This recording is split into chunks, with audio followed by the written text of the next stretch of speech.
Hi friends, कसे मी आहे जयश्री आणि महा एक्झामचे यूट्यूब चॅनलवर तुमचं पुन्हा एकदा खूप खूप मनापासून स्वागत. तर फ्रेंड्स, आज आपण पाहणार आहोत EFIR म्हणजे काय याविषयी अधिक जाणून घेणार आहोत. त्याआधी जर चॅनलवर नवीन असेल आणि चॅनलला सबस्क्राईब केलं नसेल तर महा एक्झामचे यूट्यूब चॅनल नक्की सबस्क्राईब करा. चला आता बघूयात आपल्या आजच्या विषयाकडे. तर EFIR म्हणजे काय, तर फुल फॉर्म पाहून घेऊयात. इलेक्ट्रॉनिक फर्स्ट इन्फॉर्मेशन रिपोर्ट, त्याला मराठीत ऑनलाईन प्राथमिक माहिती अहवाल असे म्हणतात.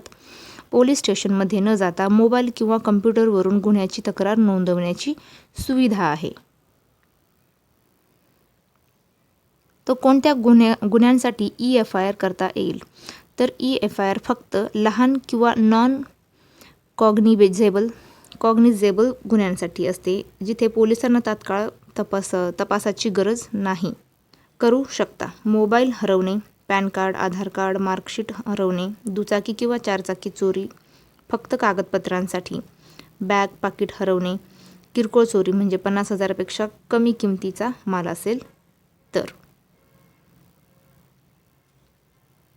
EFIR करू शकत नाही.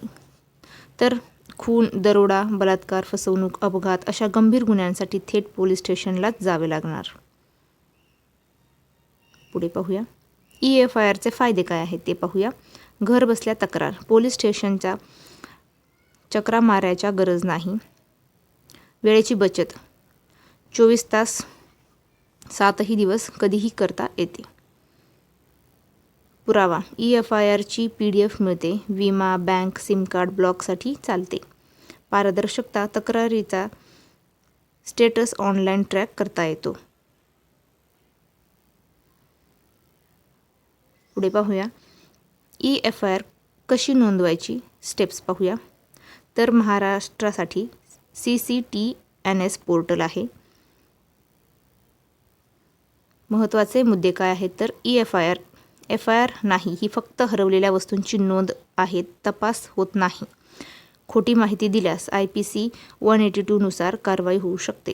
प्रिंट काढा, बँकेत, विमा कंपनीत किंवा नवीन सिम काढताना ही कॉपी लागते. गंभीर गुन्हा असल्यास 24 तासात जवळच्या पोलीस स्टेशनला जाऊन FIR नोंदवा. पर्यायी हेल्पलाईन आहेत. तातडीसाठी आहे 112 तात्कालिक नंबर. सायबर फसवणूक 1930 किंवा या वेबसाईटवर जाऊ शकता. तर फ्रेंड्स, थांबूया इथेच. भेटूया पुढच्या व्हिडिओमध्ये. जय हिंद.